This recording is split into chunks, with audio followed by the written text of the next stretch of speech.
Let's get things started officially. My name is Garth Johnson. I'm the Paul Phillips and Sharon Sullivan Curator of Ceramics at the Everson Museum in beautiful Syracuse, New York. And Syracuse is just starting to enter sweater weather. It is not quite crisp outside, but I was able actually for the second time this fall to put on one of my sweaters. And I am joined by my more than able co-host, Mr. Steve Conti. Steve is Sascha Brastoff's biography. He's kept the flame going for Sascha. He rescued so much of Sascha's legacy and the ephemera and the photos and the letters. And he's been amazing at funneling a lot of those things into this exhibition and finding safe places for them to be kept in an archive, which the Everson is one of those places. So say hi to everybody, Steve. Hello. Thanks for being here, and thank you, Garth. So we're going to keep things to about an hour and 15 minutes, hopefully, and I think we'll have some time to answer questions. Both Steve and I are very good talkers and are going to keep things peppy, but as Steve said, that can sometimes go off the rails. So we're going to err on the side of giving you more red meat and more stories rather than less. So let's go ahead and kick off the presentation. Let's see.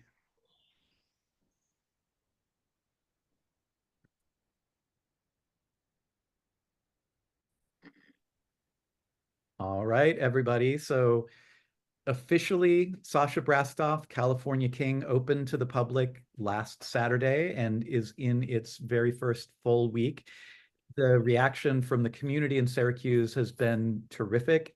The reaction online on social media has been even better. And I've been taking great pains to go up there and document and share with the rest of you. I know so many of you are on the West Coast and in other time zones. And I really, really want you to make your pilgrimage to Syracuse to come see the show. But I know that most of the people on this call won't be able to. Um, so some of you are not familiar with the Everson Museum of Art, and we were not the first museum to acquire Sascha Brastoff's work, but we were definitely one of the first museums. And we have some very, very important pieces in our collection that I'll share with you later. Um, the Everson is famous for a lot of things. One of them is that we were I.M. Pei's very first museum that he designed. He'd been thinking about it his whole career. And when the museum opened in 1968, it won just about every architectural award that it could win that year. It was his first museum, and it's regarded as one of his jewels. It's a sculpture in which you can see and experience sculptures. The Everson has lots of other firsts. We were the first museum to declare that we only collected American art. We were the first museum with a docent program. We held the first exhibitions for a lot of important artists, including Joan Mitchell, Carrie Mae Weems, and Yoko Ono. In 1971, the Everson hosted Yoko Ono's debut solo museum exhibition. John was with her every step of the way, and they filled the entire museum with Yoko's work. They had a hell of a party where they flew in a private jet with all of their friends from New York, including Ringo, including Eric Clapton, I think including Bob Dylan. And for some reason, William F. Buckley was there and he was partying. And it was John's 31st birthday. And I don't know, it's something that Syracuse will never forget. So I welcome everybody to come experience the Everson in person, not only for the incredible art inside, but for the building and the experience as well. And we just opened up a cafe that serves all of the food on handmade pottery from some of the most incredible and famous potters, functional potters in the entire country. All right, so here is your first glimpse at Sascha Brastoff, California King. I recorded all of these views of the gallery to give you a sense of what it's like. And then I added some special music. So take it away.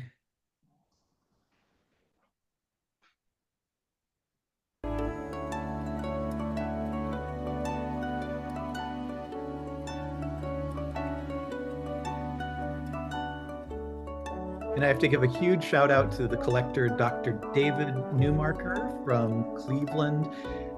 David's collection is very, very special when it comes to Sascha, and he really focuses on one-off special pieces that Sascha created rather than focusing on the production pottery, which is very, very important.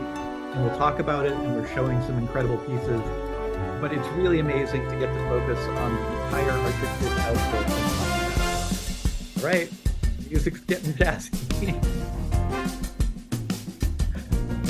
We'll be talking about these pieces. They came into the Everson collection in 1948 via our hallowed Ceramic International exhibition. And they are, me being blown away by these pieces are the reason why this exhibition is happening and why I went down this rabbit hole. These are a bunch of pieces from the heyday of Sascha Brastoff's factory in the 1950s. We have 3 cases that are chock full of ephemera, photos, letters, smaller pieces. There's never been an assemblage of materials related to Sascha Brastoff like this one. We have some of his early prototypes when it comes to his production pottery.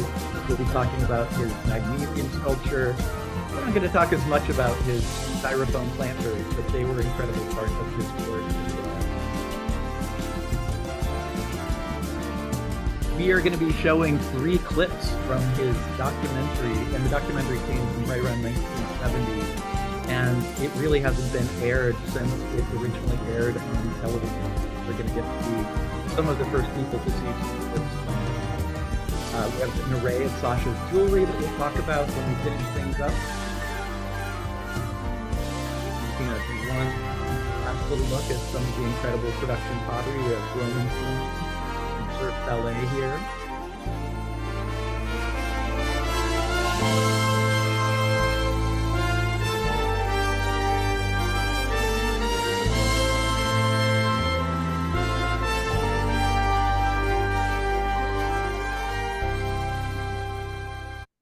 Okay. All right. So I'm going to put in a huge plug. Steve gets a little bit self-effacing about this book. It is the Sascha Encyclopedia, Collector's Encyclopedia of Sascha Brastoff. It was released in 1995. Steve, can you first tell us a little bit about your important collaborators and the role that Bill and Duane both had in also keeping Sascha's flame alive and getting this book together in a kind of an era where the internet certainly was not ubiquitous? No, the internet had barely started at that point, and I was working in the first antique mall that I had moved into to sell my wares. And they were just 2 nice old guys that would come in once a week or every other week. And I was in charge of 181 showcases filled with Anna Lee dolls and Pez dispensers. And they would basically tell me about this guy that they knew. I had never heard of him, even though I had one surf ballet bowl that I had bought for $0.25 at a thrift store. And every week they would come in and tell me the most raucous, wonderful stories of him. Being a gay person myself at age 35, they were my age now. And I was so fascinated that there was actually gay life on the planet. I mean, I knew there was, but during that time period, and that people actually survived it. So every week they would come in and tell me not only about his work and point it out in the different showcases, originals versus commercial. And of course, Bill had worked with Sascha in the factory for 7 years, but they were also telling me how bad his health was at that point. So yes, I'm considered by many the world expert on his work, but no, I've never met him because it was 6 months before he died. When they came into the shop to let me know that he had passed away, I expressed my condolences. The next visit, I, for some stupid unknown reason, blurted out, I think I should write a book on him. Having gone to estate sales, and now at this point in my career, having done more than 100, I realize that everything in a person's house after they're gone, it's every bit as good as if it had been thrown out of an airplane at 40,000 feet. It ends up all over the world. So I petitioned with them to have a photographer friend go in there with me, and we documented everything, right down to his toothbrush still in his bathroom, which was very, very important. Um, anyway, and then the process of finding a publisher and going on from there. So that was the birth of it. So one of the great things about this book is, like the exhibition, you could have focused, like almost every other sort of collector focused book, on just the production pieces that are commonly available, but you really told the entire story. And like in this exhibition, you showed the range of all of the creativity. Can you talk a little bit about what you know about Sascha's need to sort of constantly move forward and constantly create? It's something that really strikes me. He never wanted to be idle. I felt when I got involved in the project, I was basically going to take Bill and Dwayne's extensive collections, which I found out they did not have an extensive collection. But luckily, we were able to get into Sascha's house, and I was able to have access at some point, not only to every article that his name was in, he had a dozen copies of each, some catalogs, not a lot of production stuff, but his own work, his bespoke one of a kind pieces. And it was really exciting to actually be in there and to breathe his air and, just know where he lived. This person who died basically in obscurity, which is what you and I are working to pull him out of, which was really very, very exciting. So one last thing that I want to ask you about this book that I think is really important is, you had some massive constraints put on you by the publisher in terms of not being able to really talk about Sascha's personal life. Can you talk about that? Well, very much so. And I have friends that are real writers that write novels. I was a promo writer, so I had never written an entire sentence in my entire career. I just wrote taglines for movie posters and for video books, video boxes. So to actually pitch this to the largest publisher of antique and collectible books on the planet, and they were turning everyone down left and right, and then to have them sign us, when my proposal got to the owner of the company and he saw a picture of Sascha dressed as Carmen Miranda, it was pretty much dead at that point. So I have told you before, as I've told all my stories 100 times, Sharon Huxford, Sharon and her husband wrote the quintessential Roseville books, which made collector books a lot of money. Billy Schrader, who owned the company, gave Sharon my proposal and said, "What do you think of this?" She returned it with a Post-it that said, "I'll order my copy right now." So that got us in, which was wonderful. And then I had to write it. I actually had to come up with it. So luckily, we were sort of ingratiating ourselves with Sascha's executrix to have access to things at the house while she was clearing it out and readying it for the market. So that's where the garbage stealing story comes in. So you've heard all of these, obviously. Indeed. All right, so Hi, let's. Dave. Yeah, Dave Newmarker is here. Hi, Dave. Yes. All right, so to kick this off, I've talked a little bit about the documentary, and we have 3 clips, and this is the first one, which is going to give you an overview of Sascha's career, which in 1970 was really at an interesting pinnacle. He was starting to transition into focusing mostly on jewelry and small metals.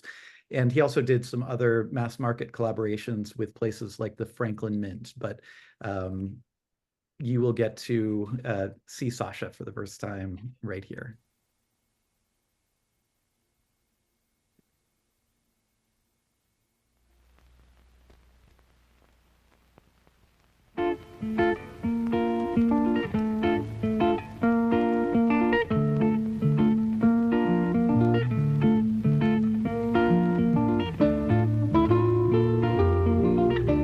a study in creative contradictions. Few men will argue with the success of others or their own. But one man did argue with the great American dream. This is the home, workshop, and total environment of performer, designer, sculptor, Sascha Brastoff.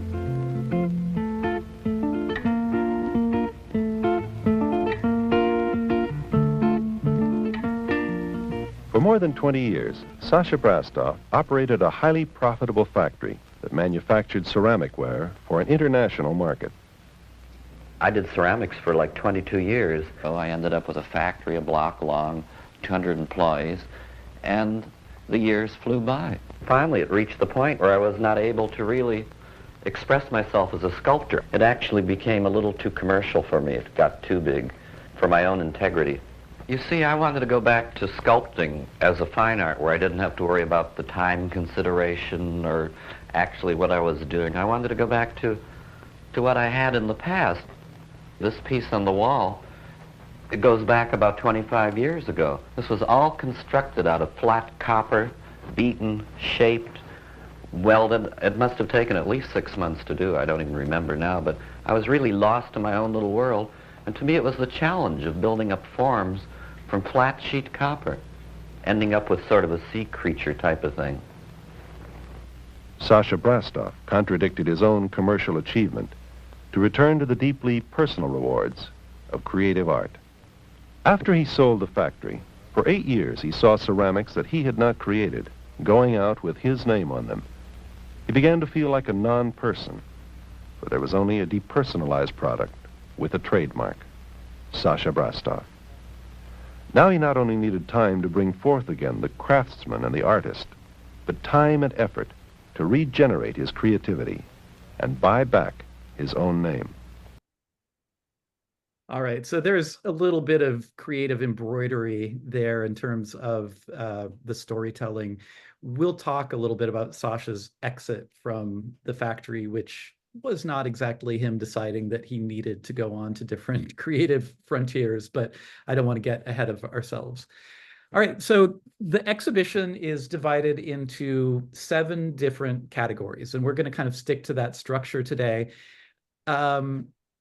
Just very briefly in terms of Sascha's background, I hope that Cleveland is in the house. Tomorrow I'm going to get a visit from Judith Solomon, a really incredible longtime ceramics professor at the Cleveland Institute of Art, which is Sascha Brastoff's alma mater.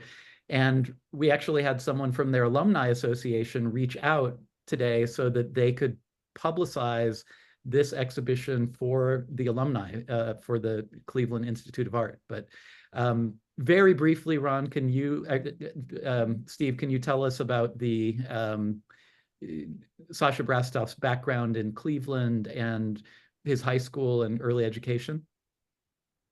Well, he was born into a family with 7 siblings, which we talk about in the book. I have some old photographs and whatever. His father was a Russian immigrant. His mother was Hungarian. And as a young child, being born to middle-class-ish laborers, they really tried to discourage him from doing anything that was remotely artistic, because you certainly can't make a living out of something like that. Fortunately, he had an older sister, Evelyn Latovsky, who really encouraged him to create and follow his dream, even as a young child, buying art supplies for him, etc. He was always wanting to make something out of nothing. He would be picking up, I don't want to say he was out there picking up garbage, but being a garbage picker myself, I know the allure to that, and just creating things, and really excelled in it. So yes, he is from Cleveland. I know that we have one of our closest friends there who is from Cleveland. I did get to know Sascha's 2 nieces that he was closest to, and they were from the Beechwood, Shaker Heights area, which is sort of like what I call the Brentwood of Cleveland, only known to people in California who know what the heck Brentwood is. So anyway, his teachers definitely rallied behind him in school and noticed it's one thing to have talent for the class, but he had talent that clearly was going to fuel him into the future. And as he went beyond high school, where his teachers created a fund for him to actually go to New York and to, just seek training from well-established teachers and well-established artists. And you know a lot more about the Clay Club than I do. Yeah, it's really interesting too, the parallels with Andy Warhol. I was having a conversation in the gallery from a local writer and critic, and Andy Warhol came from Pittsburgh, from a working class family. They both went to New York City and really had to hustle and work hard to follow their dreams.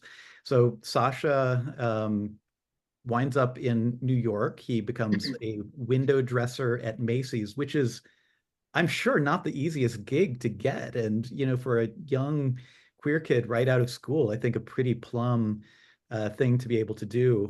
He started working at a place called the Clay Club, which is now the Sculpture Center in Queens. It's an incredible, nonprofit that still exists. But it was a shared studio where both novice artists and very professional artists worked. I think Isamu Noguchi worked there at some point. Louise Nevelson, I think, worked there at some point. The roster of achievements from Clay Club alumni is pretty incredible. And so correct me if I'm wrong, but Steve, he starts sort of sneaking his sculptures into his window displays. Yes, and a lot of his sketches and original drawings. In 2003, I was able to purchase all of the remaining artwork and the ceramic of the mermaid that you have in the show from a friend that he had met in his Clay Club days, who he kept in touch with until she passed a few months before he did. And she hung on to everything. And that's what hoarders do. And that's why go hoarders. Yeah. The accidental historians that we are, because so many of these wonderful items that you have and other museums will have in the future. And the Clay Club was very bohemian for many years. I don't know if they were still doing it. I think it was right around Labor Day.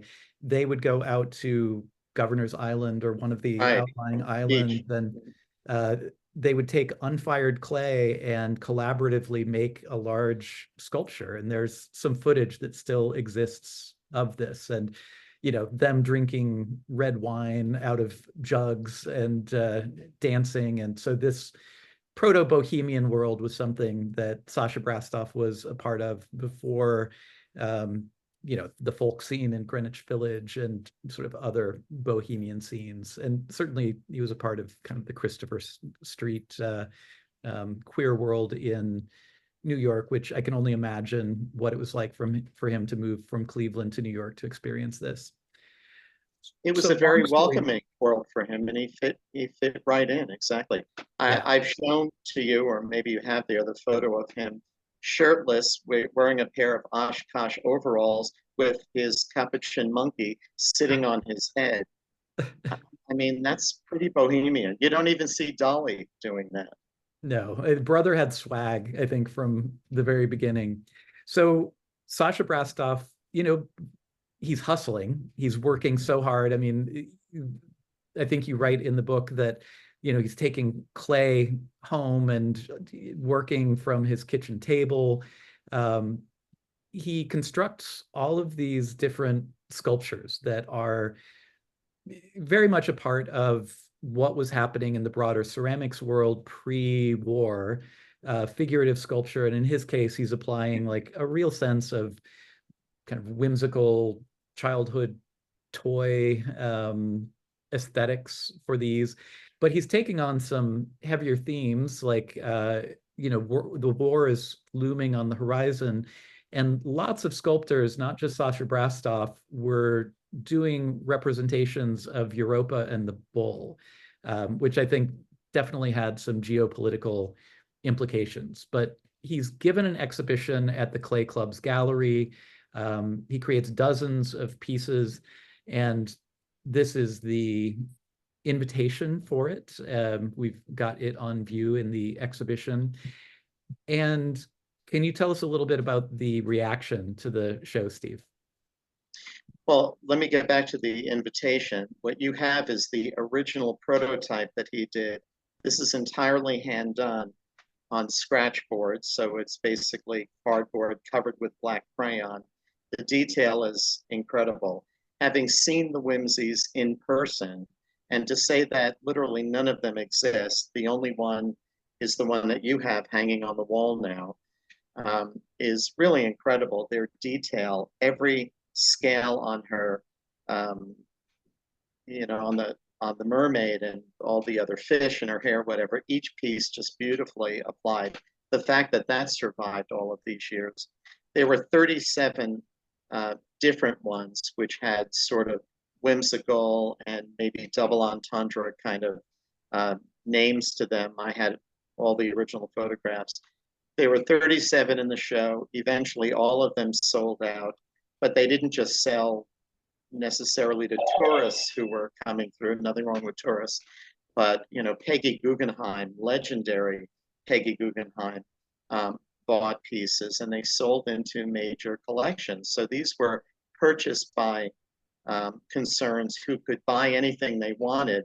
And keeping in mind, this is just a few years after the Depression, so people are getting back to, gee, we can eat meat once a month, and now they're buying these wonderful, wonderful sculptures. And to just fall into that, the only two remaining 37 to have existed, you have the other one now that I own for several years is missing in action. It was part of a museum bequest that, who knows where it is. But the fact that I was able to see them and hold them and show them and look at the detail in person, these are not school projects. I mean, they were really, really incredible. And he got lots of publicity. I think, he got a spread in Time magazine. Am I right? It was Time, Look, Life. Everyone went to the Sascha Brastoff show, which was wonderful. The write-ups were all great. I know how the literary world works, and quite often people go to these events because there's free wine and food. I mean, they went because they really loved his work. The photos are incredible. I mean, it would take, I think, some artists months to probably do one of these, and he was able to crank out the 37 of them while working at Macy's. As a quick aside, when I purchased the second one, which is MIA, I had bought it through a vendor I met online, and it took him a month to send it to me with a big apology. He was getting ready to move out of the country. So I opened the box, and in it was a box with a Braun coffee maker. And he said, "Please accept this gift with my apologies." And I thought, great, who can't use a coffee maker?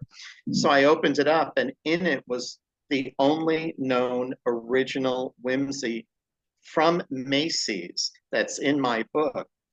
And he had bought it from the Carter, I can't think of the name, it's the Carter design firm in the South that had actually done the White House for, I think, Jimmy Carter. And so, the fact that these wonderful things have come my way. And anyway. So moving along, his momentum comes to a screeching halt when he's drafted into the army when World War II starts. He famously was given an aptitude test, and that aptitude test kind of said he was placed as an aircraft mechanic. And Sascha says in the documentary that he didn't even know how to drive a car. So a really fortunate connection happens with a certain colonel or leader who recognizes his talent. And where does he end up, Steve? Well, what's interesting about that is when you're told that you're great to be an airplane mechanic, he had never been on an airplane before until he went to Miami, which is pretty mind-blowing. And so he had all this great mechanical aptitude, as you pointed out. He hadn't even driven a car. In the Army, typically, you go to a place, a barrack, that's where you're living until you get your deployment orders. In the group of things that the Mermaid came from are 50 handwritten letters from World War II all of these GIs basically stayed in a barracks, but Sascha stayed in a luxury hotel in Miami Beach because the Army had taken the hotels over. So because of his natural aptitude for making things and manual dexterity, he was immediately put into basically what the USO part of the Army would be, to entertain the troops, making costumes, doing scenic design, and what have you. So for one of these particular shows, it was a salute to Latin America. He came up with the idea of impersonating. You know, we weren't using the word drag back then, not that I was around in the 40s, but he did this impersonation of Carmen Miranda, who he called the GI Carmen Miranda. And the show was only going to be on for a week, entertain the troops, etc. So little did he know that the Army had actually asked Broadway playwright Moss Hart to write the definitive, basically his version of the best years of their lives, to kind of showcase and tell the story of what Army families, draftees, enlistees were going through. So he sees Sascha dressed as Carmen, and as he said in one of the interviews, it was the greatest sight gag I had ever seen. Here he is incognito with sunglasses and a, you know, whatever floppy hat on. So he writes this wonderful play called Winged Victory, and actually writes a scene for Sascha in Winged Victory. So not only did that get him out of active duty, Winged Victory toured the country. It was on Broadway. It was a smash hit. It was at the Schubert in Boston. It was an Army fundraiser, not only the play version, but eventually they did a film version right here, 2 miles from me at 20th Century Fox. So it absolutely changed his life, veered him in a completely other direction. Having worked in the industry, I know that when you're on a set, it's basically hurry up and wait. So while he was on the set of Winged Victory right here in the Fox lot, he was doodling and drawing, and some guy named Darryl F. Zanuck, came along and saw his sketching and thought, you know, this guy has talent. So he signed him to, you know, what we call a ironclad 7-year contract, not only as a costume designer, but also as an actor, because he did have dancing training and what have you. And so, I'm going to point out the amazing costume here, which is constructed largely from things that you could find in the mess tent. You can see, I love in this one, you see all the forks, you see the canteen, you see the emblem that is being used for the earrings. Yeah, those are sergeant stripes. Mm-hmm. Yes, and there are something like 70 pounds of gear that he was wearing.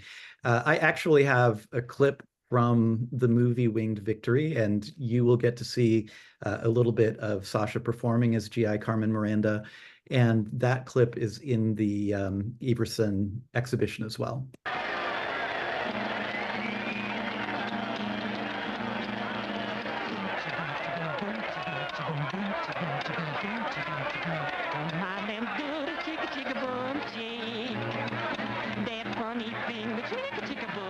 And this is, of course, done for Hollywood, but I don't think it's any exaggeration in terms of what I've heard about GI's reactions to seeing Sascha Brastoff dressed up and mugging for the camera.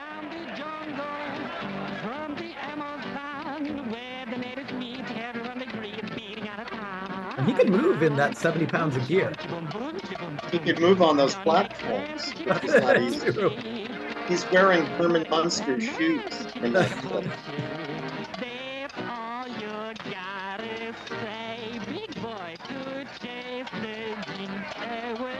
And he had studied dance in high school. We have a great photo of him performing in dance that's among the ephemera that I breezed through. Okay.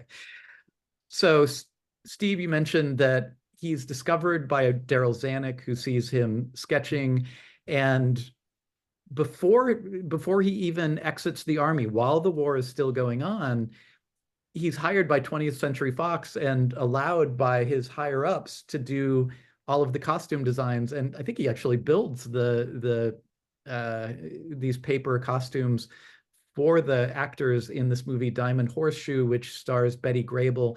And sadly, Diamond Horseshoe is mired in some estate issues and has not been restored and reissued. But I was able to dig up a great clip of the costumes that Sascha designed for this particular number. And apparently they loved the costumes so much that they were impractical with the set, and they had to spend a lot of money to actually raise the set so that these incredible headdresses could fit through them.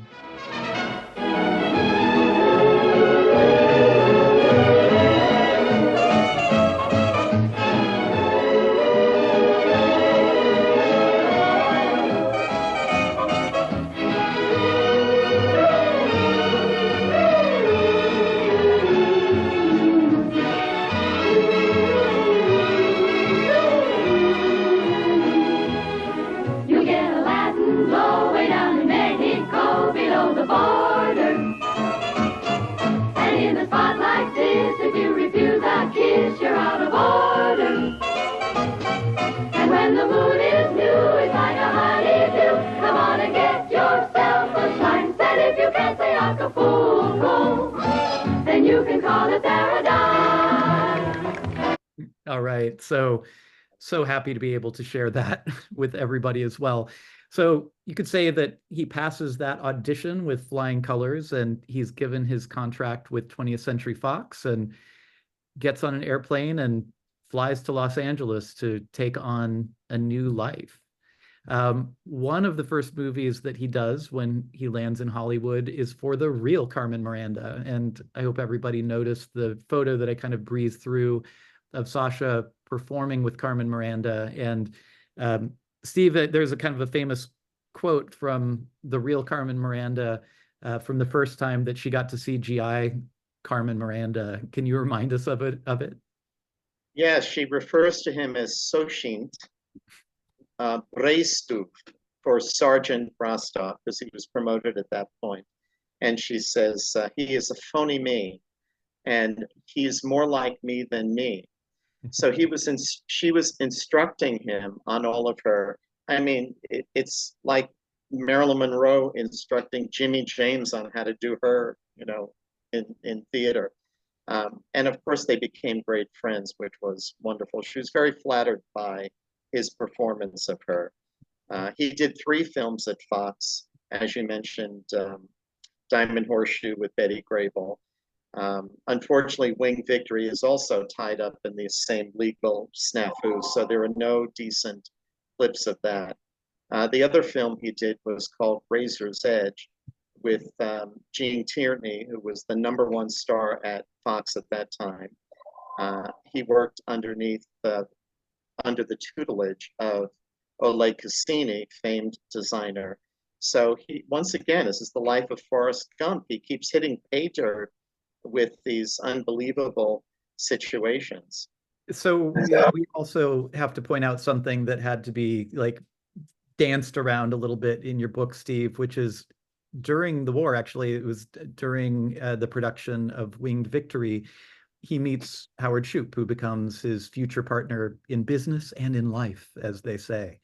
And so he was working alongside, another very talented designer. Well, Howard was already established. He was somewhat older than Sascha. Howard was second in command of Warner Brothers under Ori Kelly, who's as famous as Edith Head. They worked on Winged Victory together. They became good friends and came to Los Angeles together. Howard lived here. Sascha, of course, lived in Cleveland. And after the war, nobody wanted to go back to these areas where there was snow or bad weather. They all came to California. Eventually, he and Howard bought a small home together. They were not necessarily a couple at that point, but eventually, as time went on, they grew into that. They were inseparable.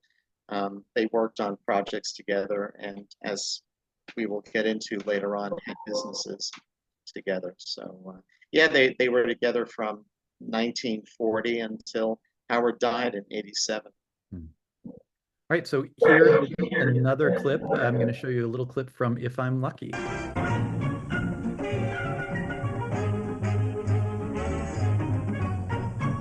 Look at those hats. There's one thing in Rio D that always amazes me. With no inhibitions, Latin musicians really go on a spree. They make a cabasa shake till it has a tummy ache. First thing that Steve said when I showed him this was, look at the size of those maracas. So never seen anything that big. Yeah. We have two of the original designs that he did for If I'm Lucky, and those are in the collection of Dr. Newmarker. Great drawings on vellum that are kind of embellished with these little sparkles. And I believe on one of them, there's actually a swatch of fabric from yes, from fabric the actual dress on the back. Yeah. All right, so after he moves to California, he's making the scene, he's already meeting Hollywood royalty through the studio, but he meets someone who would go on to change the course of his life. Can you tell us a little bit more about Winthrop Rockefeller, future governor of Arkansas? Two-time governor. He met Win in New York at one point, and they remained friends until he died, I think, in the late 70s. And he recognized how talented Sascha was, asked him to do some custom commission designs for not only home decor, but also a mural for his New York City apartment. When Sascha had relocated out here, at some point, Win said, the one thing California is known for all this wonderful casual dining, casual dinnerware, but what it's not known for is the really fine, almost the European and German-like porcelain dinnerware sets. I'll back you, I'll put you in business, come up with some designs. So he really took that opportunity. What's interesting is that Rockefeller received his massive inheritance from the death of his father right into 1952, and that was, we'll get into that later, when he was building the big factory. What was so great about Rockefeller is that not only was he a good friend, he just was like the ultimate check writer.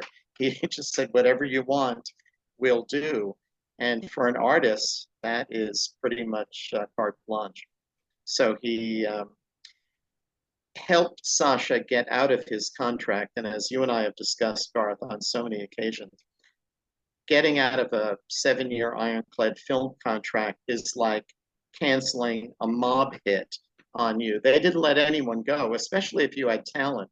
If you didn't have talent, they could work something out. But Sascha was really future gold, and I think they recognized that. So he got him out of his contract after 1 year, which is unheard of. The home that he bought was within a mile of 20th Century Fox, very close by, actually walking distance.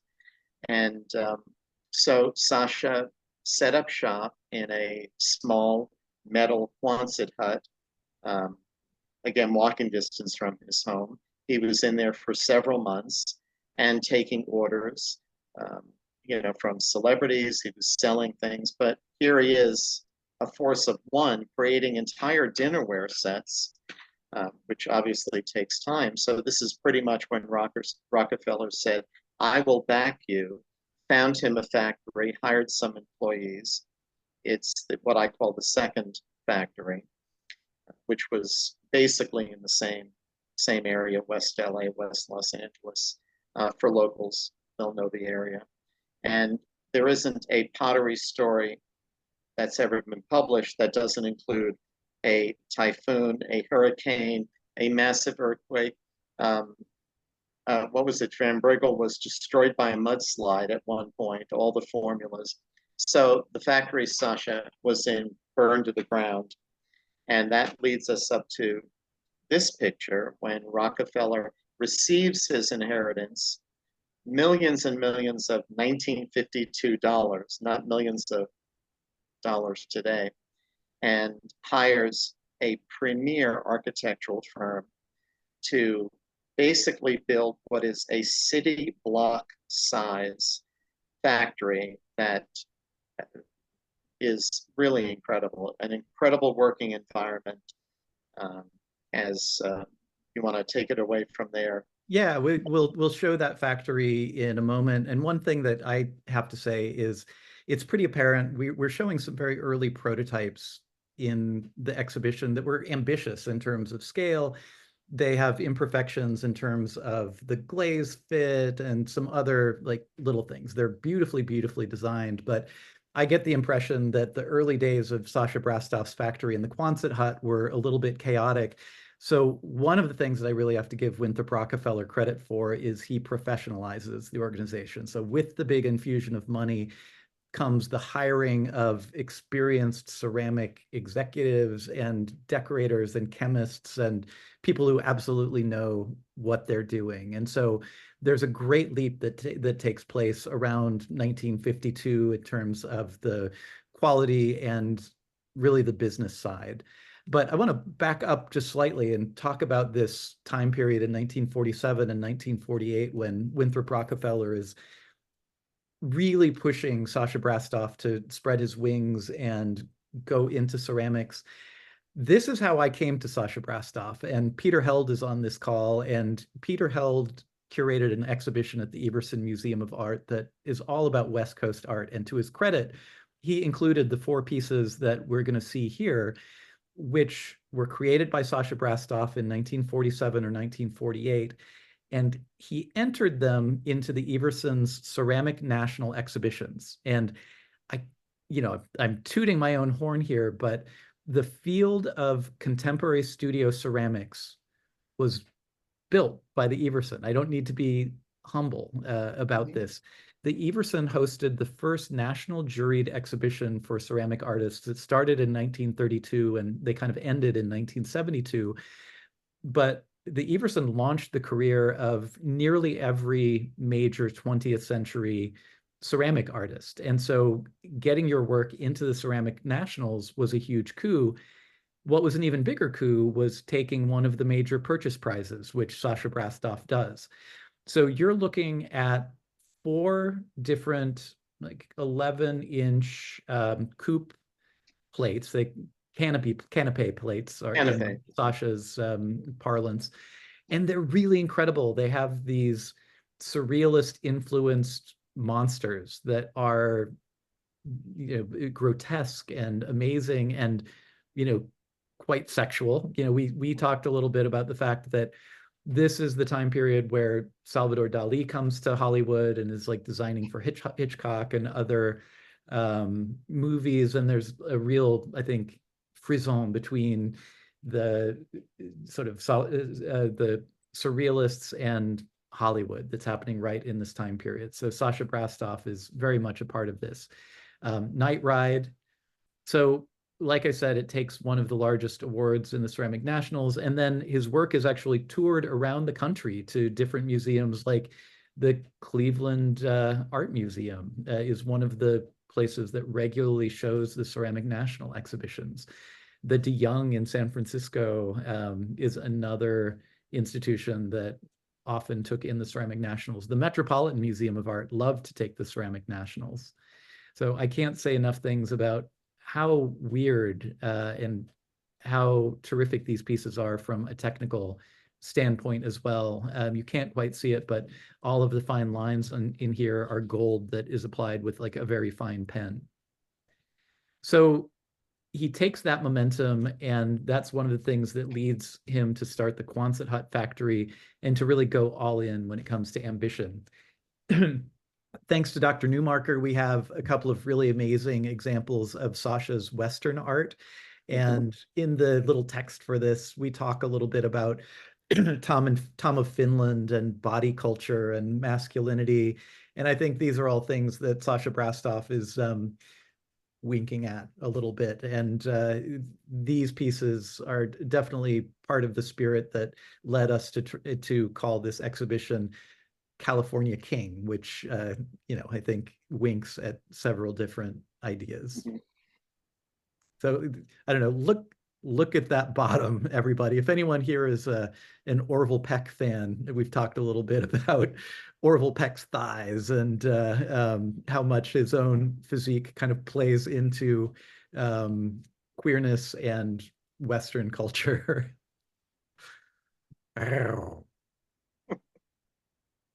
Another little fun thing, Sascha is taking on all sorts of interesting themes at this point. I absolutely love this tipsy elephant from 1950. Do you know the whereabouts of this piece, Steve? This, I believe, was owned by Ken Stolka, Ken and Dennis, who started with my friend Bob Harbin, the Los Angeles Pottery Show many years ago. Ken is now passed. This, I believe, was his piece. I've only seen one other one. Now, no two Sascha pieces are alike, even though the themes may be similar. Someone contacted me a few years ago for an appraisal on one. It's the same thing, tips of the elephant, different colors. But it's so charming. I mean, how someone can make a 5-legged, 6-breasted monster and then the next day come up with this, just, I think, is the quintessence of, flexibility. Really incredible stuff. All right, so this section of the exhibition could be its own spin-off exhibition. This is, I would say, Sascha Brastoff's most prolific period. He's running his factory, which, eventually he has hundreds of retailers, the fanciest department stores in the country, lining up for his work. He's doing personal appearances that are mobbed in some of these, in the ephemera photos that I'm going to show you right here. There are some photos of Sascha doing public performances, which are pretty incredible. You can see him at his easel there on the bottom. Here you can see him in the middle. Let me go back here. I want to point out this amazing, so Sascha, they create his $1 million factory designed by A. Quincy Jones. Here's a picture at the bottom in the middle of Donna Reed posing in the factory. Joan Crawford, other celebrity guests are sort of constantly streaming in. I love the idea that one of the most prominent people at the opening of the factory was Edward G. Robinson. Yes, who's a famed fine art collector. And, back in that time period, he was known to purchase, like original Cézanne and Monet for $200,000. These are like $20 million paintings today, if you could find them. But he essentially worked more because he wanted the money to buy artwork. So to have him there, he's the vetting committee.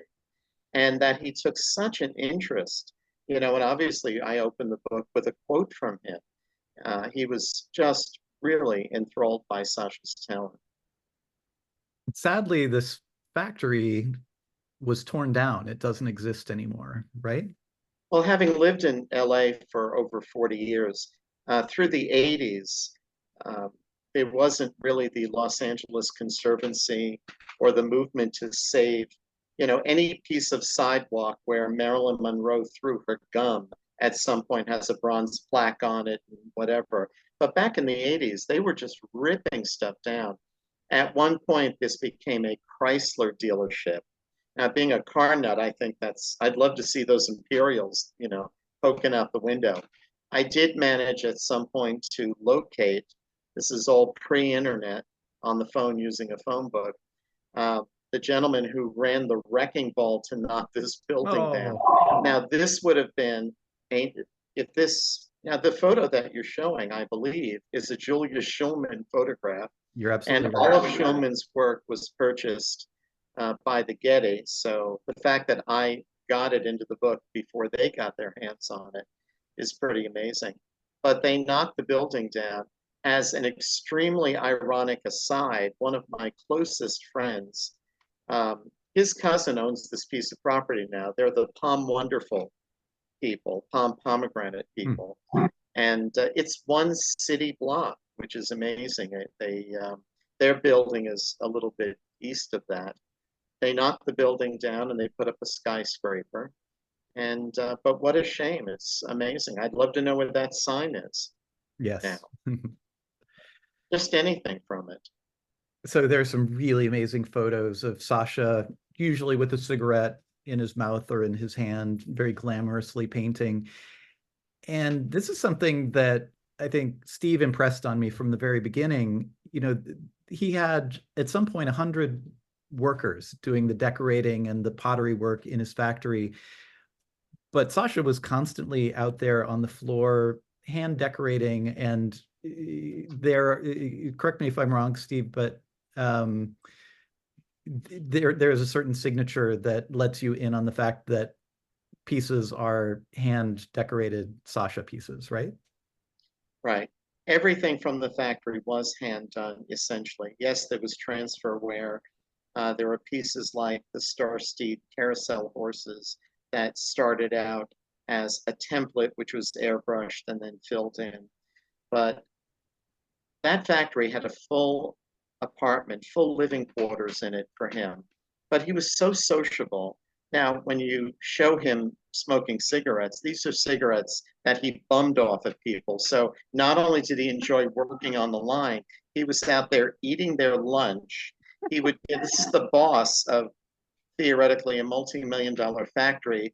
He would go up to someone and say, "Are you going to finish that sandwich?" And he would just take it and eat it, which is, who's going to say no to him at that point? The way it always out of Cleveland. Right. I'd say straight out of Jersey. So he would come up with the original design and decide which of his staff artisans would be best suited for replicating it. Now, the factory could have gotten a large order by Sakowitz Brothers, Cannell and Chapin, one of the department stores.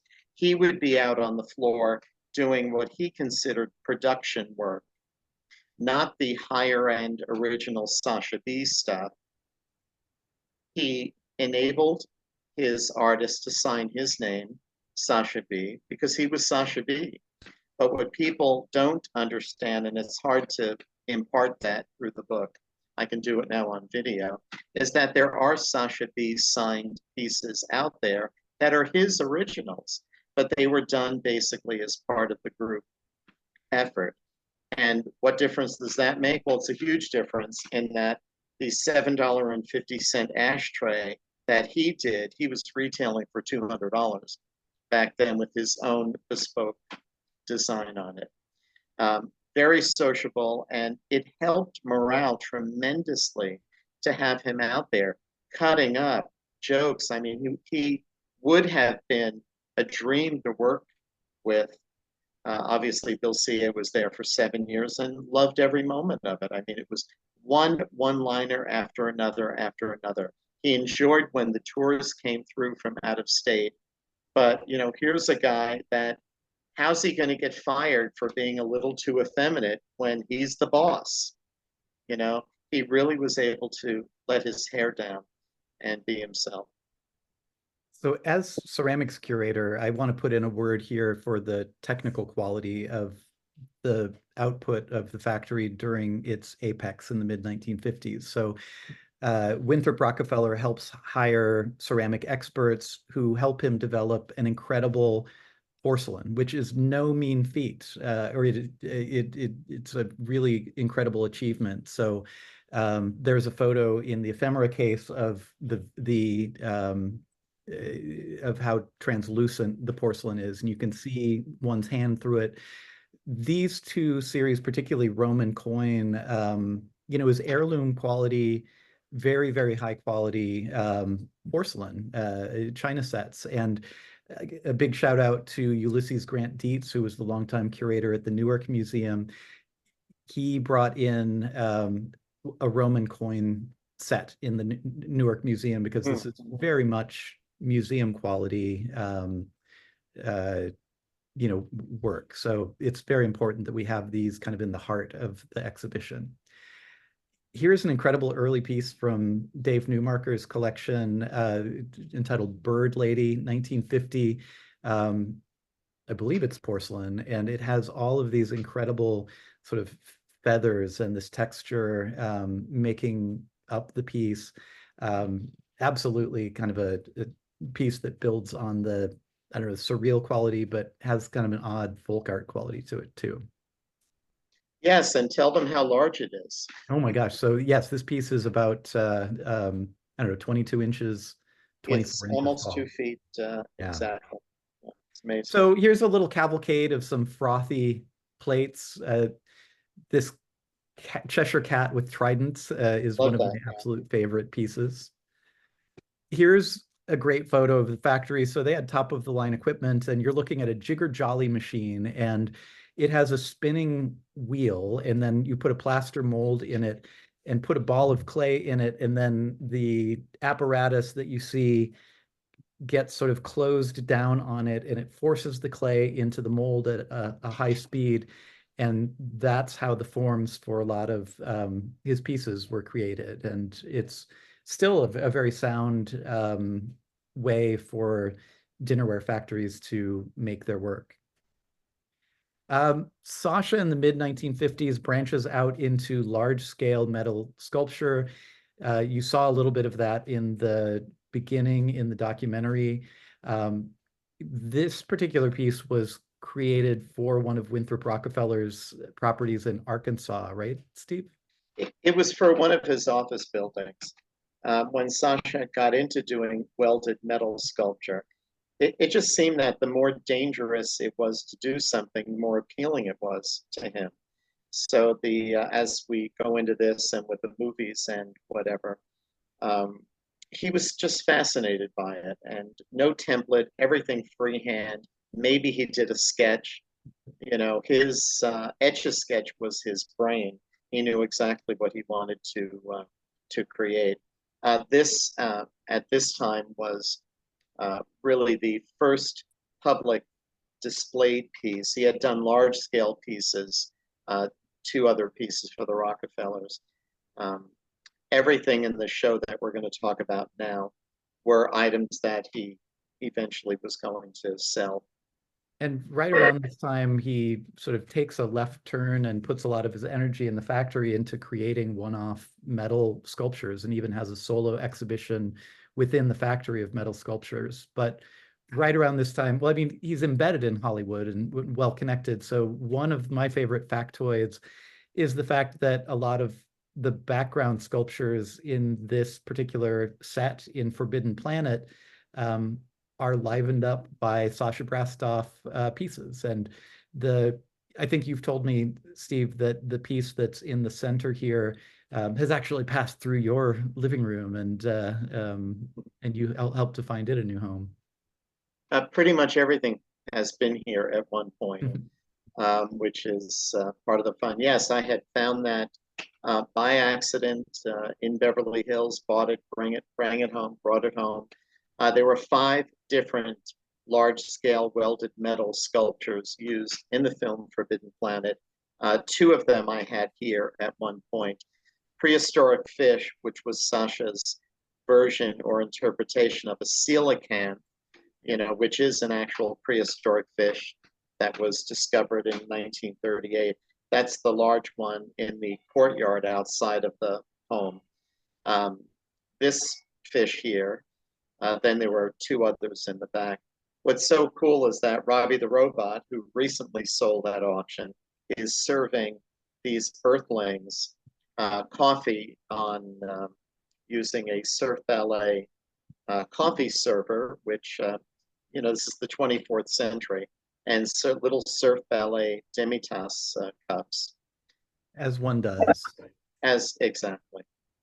So we're going to have to really kind of zip along in the next 15 or 20 minutes to kind of finish things up. But this talk wouldn't be complete without a little bit of frank talk about Sascha Brastoff's role within, the underground queer community. And, I don't think we can overstate what a sort of pivotal figure and a connector he was. So the parties were wild and bacchanalian and included, all sorts of Hollywood royalty. We have several images from these Hollywood Halloween parties in the exhibition. And I'm going to hint a little bit here and maybe send people on this call off on a fact-finding mission of their own. And I'm not going to tell this story, but there's a recent documentary called Scotty and the Secret History of Hollywood that is based on a book called Full Service, My Adventures in Hollywood and the Secret Sex Lives of the Stars by Scotty Bowers.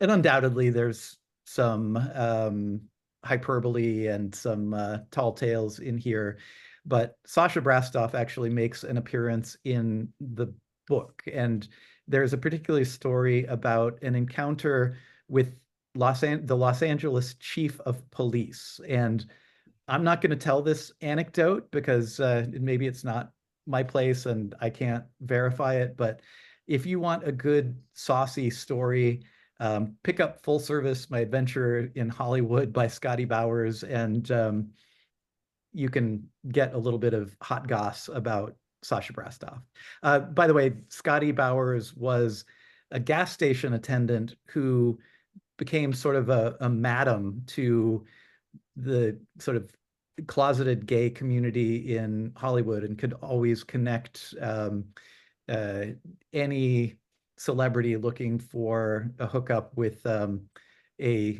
beautiful young gas station attendant. Yeah, he was pretty much running that trade himself.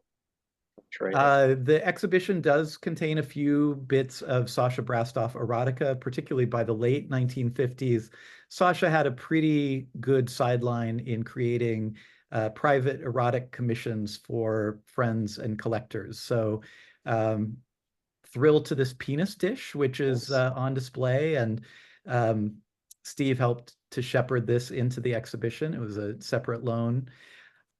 Here is a piece that is at the Everson right now, but is not on public display, but can be viewed privately, as it probably would have been by his connoisseurs back in the day.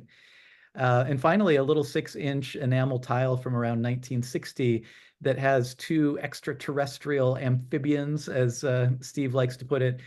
And you'll see that they're surrounded by all sorts of phalluses. And Steve Conti, being Steve Conti, actually counted the number of phalluses that grace this tiny, tiny enamel tile. Steve, how many tiles or how many penises grace this tiny tile? I've counted it more than once because I looked at it for years. There are 69 of them in there. Now, Sascha was very much into numerology, and I actually had a beautiful pendant that someone bought right off of me on the 1994 Gay Pride Parade in WeHo, and it was a very large phallus coming out of a shield with the numbers 6 and 9, like yin and yang. Sascha being Sascha, and there were 69. I have no doubt he did that on purpose. As I mentioned to you, I bought this right off of the wall. It hung over his bed in his home, and it was flanked by autographed photos of Elizabeth Taylor and Natalie Wood, which I would expect anyone to have over their bed, obviously. The detail on it, it's difficult because you don't have the original. The color is much more vibrant, and it's really amazing. And can I tell them who these amphibians are or no? Yes, please. And I will also point out that if you have Steve's book, he managed to sneak a photo of this in situ in Sascha Brastoff's house. So he was forbidden to show the spicy stuff, but Steve being Steve, this is one of the Easter eggs that you get when you have his book. I staged it and put it in another photo. So this was done around 1960, 61, when he was really having problems with the person that he was having a relationship with, someone who was from a different walk of life. He was somewhat younger than Sascha. Sascha was crazy about him. And so that's the one on the left. And you can basically figure out the story yourself. And the figure on the right is Sascha looking like he's ready to just backhand him and just knock him in the face. And Yeah, Don it was- Sando, who's sort of personified on the left, plays a pivotal role in what comes next. So Don Sando was constantly whispering in Sascha's ear that he wasn't valued enough, that he wasn't making enough money, and finally convinces him that he should approach Winthrop Rockefeller and ask to be cut in for a share of the business rather than receiving the magnificent salary that he had been received. So he goes to Winthrop Rockefeller and sort of makes this demand, and Winthrop Rockefeller reluctantly agrees to cut him in and change his contract. And what happens next, Steve? It's a really awful situation because Wynn was very good with Sascha. And not only was he generous with him, there's a story of his car breaking down, visiting the Rockefellers in Palm Springs, and they bought him a Cadillac to drive back to LA. What a way to get rid of a house guest after a few days. So Sascha was not a businessman at all. He just wasn't. If he was an actor, he would have needed an agent and a manager or whatever. So Don had said to him, it's your name on that factory, but you're not the millionaire. Why aren't you the millionaire? So he goes to Wynn and he says, as you pointed out, I want a piece of the pie. I want a piece of the action. So they meet again 3 months or 6 months later, and Rockefeller hands him a bill and says, you want to be a partner. This business, really as successful as it was all kind of smoke and mirrors. Rockefeller had a 10,000-acre cattle ranch in Morrilton, Arkansas. So he didn't need this for income. He presented Sascha with a bill for $10,000 for his portion of the loss. And that was really the straw that broke his back. He got even more depressed. What am I paying into? What sort of future am I working toward? And it was around this time his relationship was failing. It was not going in the direction he wanted it to go in. And he decided that he really needed to just disappear and reinvent himself. And this is what we'll talk about in the World Village. So he breaks with the factory in 1962, is that? He breaks with the factory around mid-1962. Because so much of it was not documented, he didn't keep a journal. I've mentioned that I was taking his garbage home with me twice a week and rescuing all these photos and letters and stuff. But there were times that I missed stuff that they were not giving to me, that his executrix wasn't. And unfortunately, some of the details were lost. It was around mid-62, he was out of there. The factory was able to retain the use of his name for future products in the future, but they became in arrears on the rent. So Rockefeller eventually kicked them out as tenants. We're getting a little ahead of ourselves. This is one of the most spectacular things I've ever seen in person. It's beyond the beyond. In the book, I show a plate that I had purchased that had 2 skeletons on it. This is so deeply sgraffito carved. The eyes are hollowed out. The color is incredible. It's fully signed and dated 1962. And this is 100% a transitional piece emotionally of him. He didn't keep a journal necessarily because he journaled on clay. This is what he did. And it's pretty spectacular. Yeah, he really has like a full kind of nervous breakdown. He kind of becomes agoraphobic and keeps to his house. And his friends made him, and Howard and his friend Philomena made him kind of go into therapy, which was successful. But throughout it, he was using art as therapy too. But Yes. it's right around this time that Sascha acquires his 2 monkeys, Natalie and Liz. And so here's Sascha with Liz wearing a wig. Here's a little clip of Sascha Brastoff talking about his pets from the documentary. I love animals. I had a dozen boa constrictors at one time, and they're beautiful. I love them, but nobody else did. They were fun for parties. I used to gild them and flitter them and put sequins on them, but I slowly lost all my friends, so I gave up the snakes for monkeys, and then the monkeys became addicted to television, and so I gave them up. And now I'm down to miniature dogs. The whole world became addicted to television. Yeah, but of course, the monkeys, I love how he just throws that out there. Yeah, just He starts making mixed media sculpture, like, including some skulls in it. But he starts making one of my very favorite things that he did during his career, which is, if you all remember being in chemistry class in high school, your teacher taking a little tiny cube of magnesium and dropping it in a glass and having the magnesium sort of spectacularly explode. Well, Sascha Brastoff was doing that in his backyard with giant chunks of magnesium. And these are actually kind of two modest sized pieces that are about 14 or 16 inches tall. They could be very, very large. And so Sascha was not that popular with his neighbors, with monkeys acting out and constant explosions during this time in the 1960s, mid-1960s. But he titled these sculptures Perceptive Sculptures, and in the mid-60s, he had an exhibition called Moon Age Sculpture that was very glamorous and done within a gallery that was in a hotel, I believe. And it really helped to kind of put him back on the map with something new. And it definitely satisfied and brought him back in touch with his celebrity friends and LA society. well, very much so, if I can interject. The main gallery was in the Ambassador Hotel, which is world famous. Obviously, the Coconut Grove was in the Ambassador Hotel, the Dalzell Hatfield Gallery. They also had an offshoot in Palm Springs. So Ruth Dalzell handled all of his very high-end stuff. So all the decorators and architects were getting it.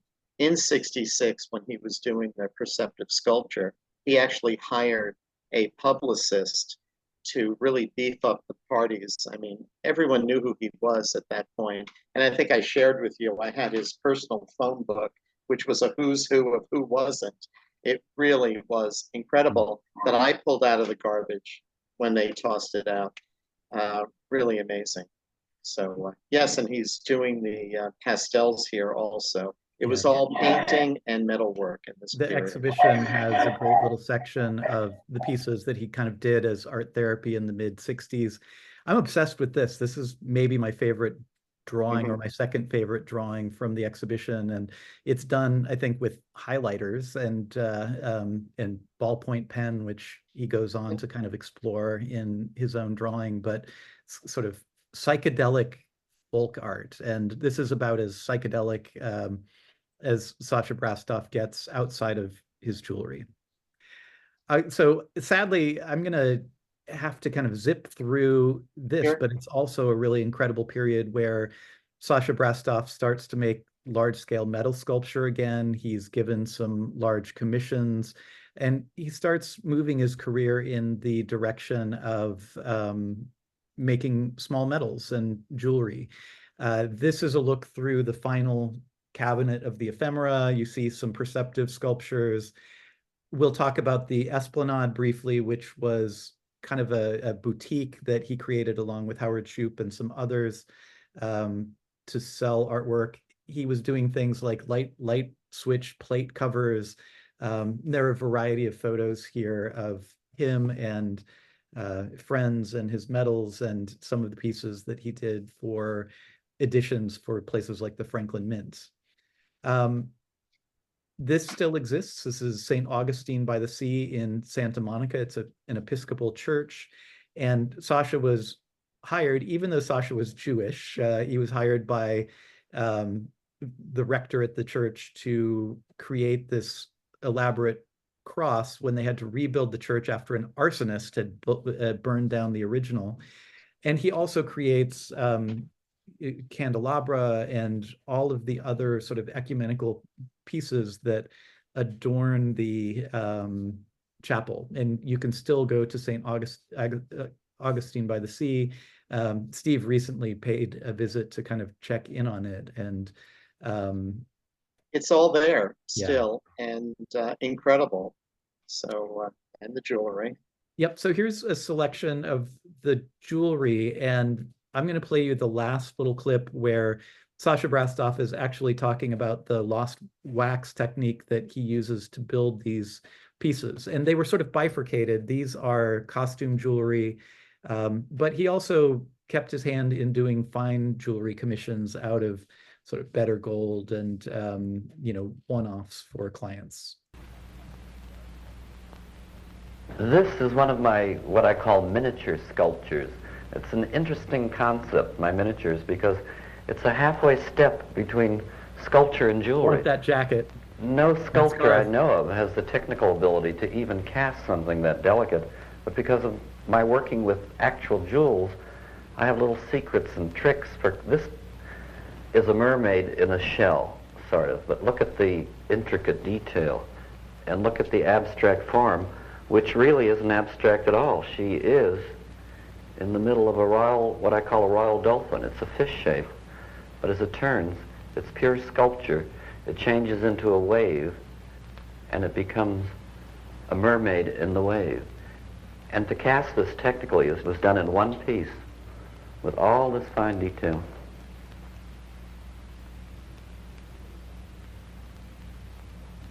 The jewelry that I do is actually miniature sculpture, and I work as an artist rather than a jeweler, so I prefer to work in the lost wax technique, which is really building up an individual piece in wax.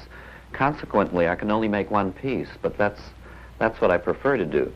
Now, the ring that I'm wearing is actually a piece of art, sculpture, before it's a ring.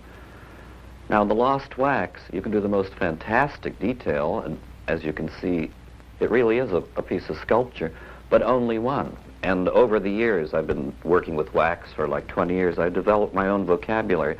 I use commercial waxes, I use dental waxes, and also I work under extreme magnification.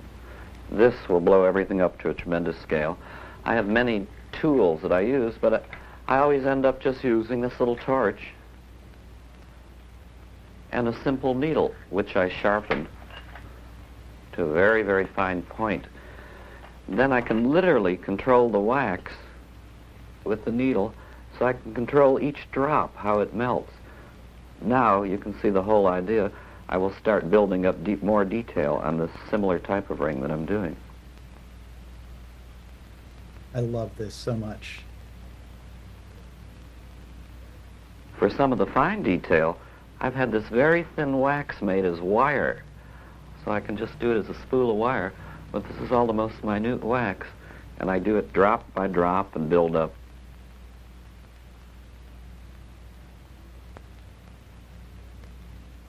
Now, in this particular piece, which is very intricate, all the hair and the hairdo and everything is done with this very fine wire.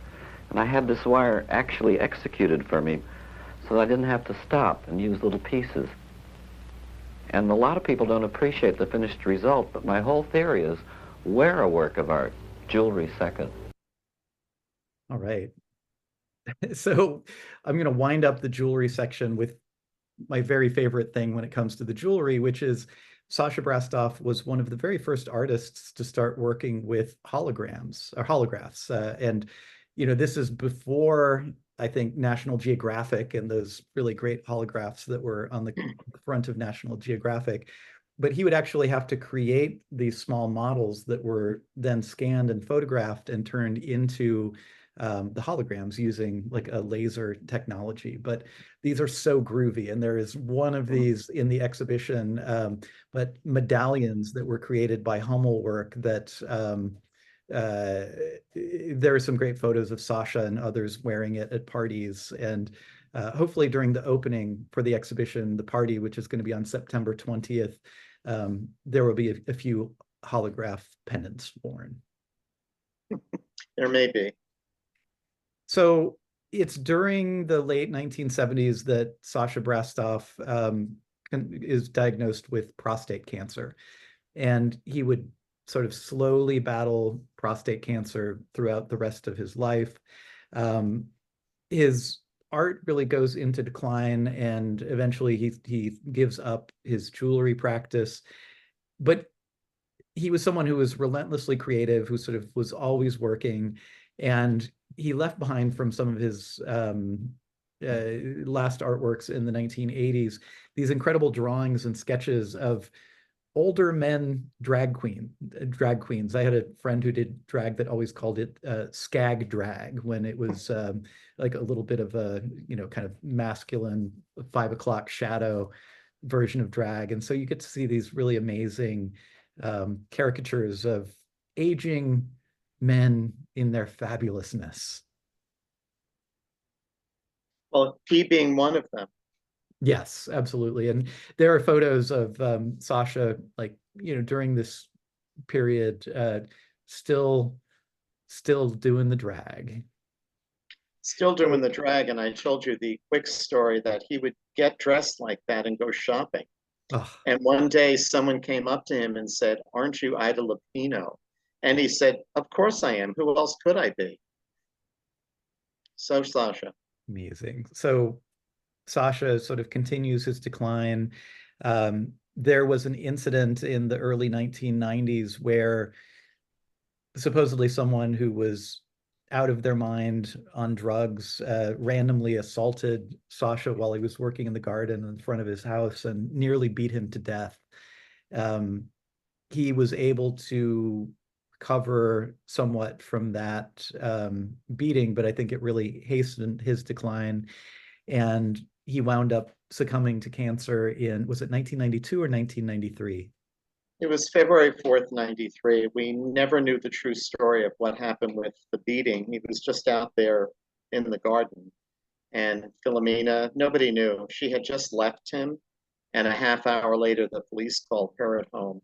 So it could have been anything. And unfortunately, but he never did recover from that.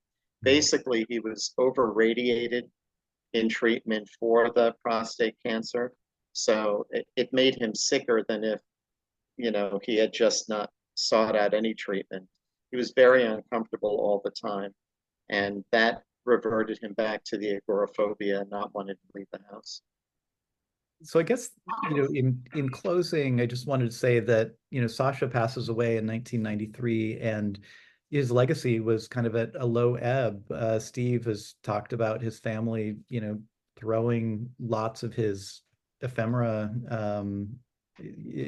letters, things out on the curb, which a lot of them were fortunately saved. But fashion is cyclical, and I think particularly in the 1990s, when there wasn't as much enthusiasm for mid-century modernism, people were looking for, sleek design.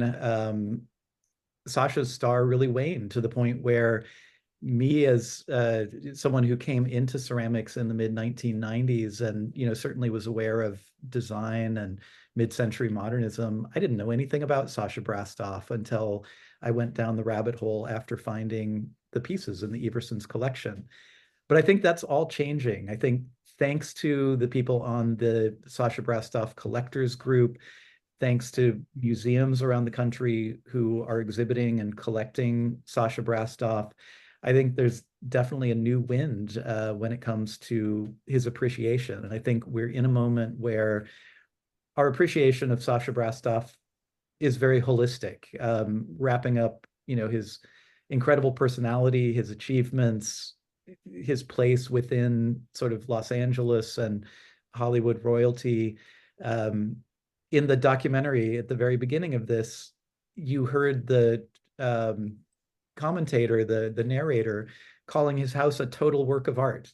And I think that's where I will end things, is that Sascha Brastoff himself was a total work of art. And I think that it's captured very, very well in California King. And Steve, I want to thank you again. I want to thank Dr. David Newmarker for all of his loans. And someone had asked a question about the recording of this.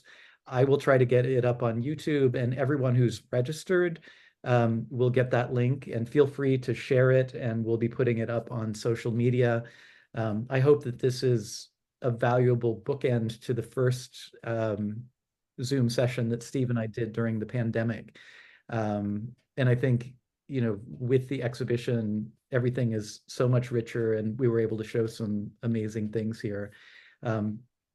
Steve, what's your prognosis for Sascha Brastoff's legacy, and what can you feel building from your perspective? I'm very optimistic. I'm out there all the time looking for stuff. You know, in the old days, you actually had to physically go to an antique mall and go through case by case by case. Obviously, we can do things online now. Having had my websites and Facebook page and Instagram, I've been able to locate, relocate, rescue, and then replace. I'm like the adoption center for a lot of these things. And I'm looking for stuff all the time, and I find it, which is incredible. Now, granted, he lived 3 miles from me, so a lot of his really unusual originals are here.